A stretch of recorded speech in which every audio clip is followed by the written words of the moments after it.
Magandang araw sa lahat and welcome po sa video. Of course, my name is Ulysses Lacson and I'm here in this quick video para explain sa inyo what is PIP or percentage and point. And I'm assuming na beginner kayo kaya andito nga kayo gusto nyong malaman what is PIP in Forex trading. And yeah, diretso na tayo at walang paligoy-ligoy. Ang PIP or percentage and point, ito yung basic unit na ginagamit para ma-measure yung movement ng currency prices. Ito nga yung pinaka-short definition.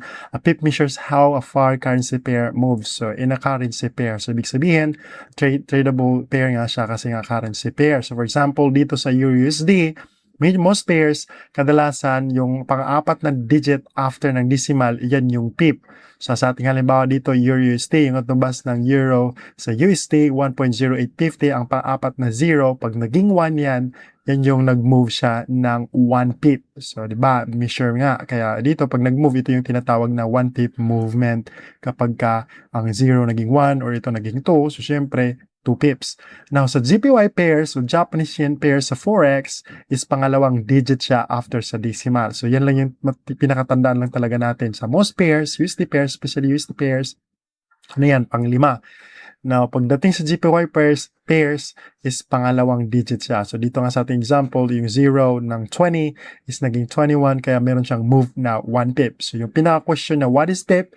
It is really just a unit or yung ginagamit para ma-measure nga yung movement ng currency pairs. Meron ding tinatawag na pipettes, which is ang katumbas to ng 1 pip equals 10 pipettes. Kasi meron mga account types, trading account types na 5 yung digits na naka-display, kaya pwede ka din titingin ng pipettes. Pero most of the time, pip lang talaga yung ginagamit para nga ma-measure, especially pag nasa trade ka na talaga, magti-trade ka na, pip lang yung tinitingnan natin. Pag mag-measure ka ng stop loss, mag-measure ka ng take profit, pip lang yung mini-measure, wala nang pipettes. So dito nga, depende sa account types na meron ka. So ito yung pipettes, small units lang siya ng pip. So 1 pip equals 10 pipettes. Now, for example, ito, nag-buy ka sa USD ng price na to, 0.0850. So, nag-move siya, naging 70. Meron kang profit na 20 pips. Now, depende na ngayon ilang lot size yung ginamit mo. Depende na kung ilang lot size nga. Depende yung magiging profit mo kung ilang lot size at 20 pips. Now, pagka sa sell naman, kabaliktaran lang of course ng buy. So, dito, nag-sell ka dito, naging ito, kaya meron kang 20 pips, 50, tapos nag-down siya ng 30, kaya meron kang 20 pips out of 50. So, result is profit.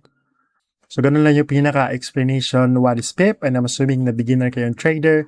Kaya for sure, maraming makikinabang sa mga free resources na nandito sa aking website, ulysseslacson.com. Halimbawa itong gold analysis, which is pinapublish or ina-update namin daily, every 8 p.m. or 9 p.m. Kung saan galing lang dito sa mga sinasubscribe naming website, nagbabayad kami, but sinasummarize namin at pinapublish namin dito for free para ma-access ninyo for free nga.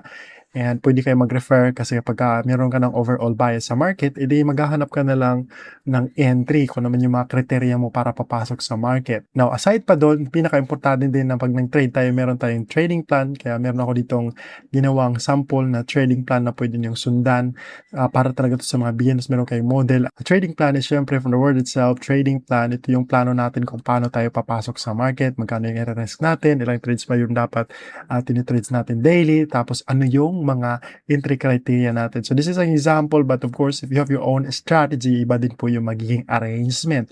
Ito ngayon may mga qualification, puntahan nyo lang dito sa aking website, kayo na mismo mag-study if gusto nyo siyang i-model. Now again, pag wala pa kayong strategy, wala kayong trading plan, mag-demo account muna kayo, saka na kayo mag-trade ng totoong pera kapag alam nyo talaga kung paano ginagawa ang trading kasi napaka-risky, baka mamaya masusunugan ka lang ng account, sayang yung pera mo. Now, if kung complete beginner ka at naghahanap ka ng full course about Forex trading, meron akong 1 hour plus video dito na in-explain ko talaga para sa mga beginners kung paano mag-trade. Ilalagay ko yung link dyan sa video description. And hanggang dito lang tong video. Let me know in the comments if you still have questions. Maraming salamat sa panonood and good luck. Have a nice day.